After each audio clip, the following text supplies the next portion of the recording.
বাংলাদেশের জন্য বাজেট বরাদ্দ কমালো কেন্দ্রের মোদী সরকার।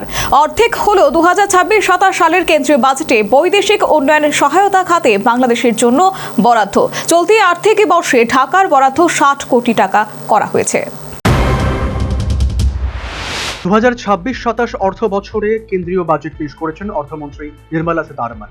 এই বাজেটে ভারত বিদ্বেষী সংখ্যালঘু ঘাতক বাংলাদেশের জন্য বরাদ্দ কমিয়ে ঢাকাকে বার্তা দিয়েছে দিল্লি। মোহাম্মদ ইউনূসের অন্তর্বর্তী সরকারের আমলে বাংলাদেশের সঙ্গে পাল্টে গিয়েছে ভারতের কূটনৈতিক সম্পর্ক। এই পরিস্থিতিতে বাংলাদেশের জন্য বাজেট বরাদ্দ কমালো নরেন্দ্র মোদী সরকার।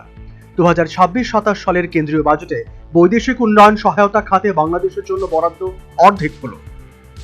বিগত অর্থবর্ষের বাজেটে বাংলাদেশের জন্য 120 কোটি টাকা বরাদ্দ হয়েছিল, যদিও কার্যক্ষেত্রে মাত্র 34.48 কোটি টাকা ব্যয় হয়েছিল। নেপথ্যে উভয় দেশের সম্পর্কে টানাপোড়েন। এই অবস্থায় চলতি আর্থিক বর্ষে ঢাকার বরাদ্দ অর্ধেক অর্থাৎ কিনা 60 কোটি টাকা বরাদ্দ করা হলো। উল্লেখ্য 2026-27 সালের কেন্দ্রীয় বাজেটে বৈদেশিক উন্নয়ন সহায়তা খাতে সবার উপরে রয়েছে ভুটান, বরাদ্দ 6% বেড়েছে।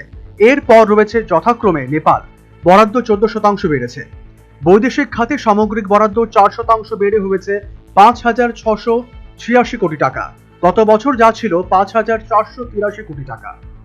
যে দেশগুলির নাম উল্লেখ করা হলো তার মধ্যে মালদ্বীপের জন্য বরাদ্দ 8% কমে হয়েছে 550 কোটি। নেপথ্যে আচমকা প্রেসিডেন্ট মুইজ্জুর ভারত বিরোধিতা তথা চীন প্রীতি। এবারের বাজেটে একটি বড় পরিবর্তন হলো চাবাহার বন্দর প্রকল্পের জন্য শূন্য বরাদ্দ। 2024-25 অর্থবর্ষে এই প্রকল্পে 400 কোটি টাকা ব্যয় করেছিল দিল্লি।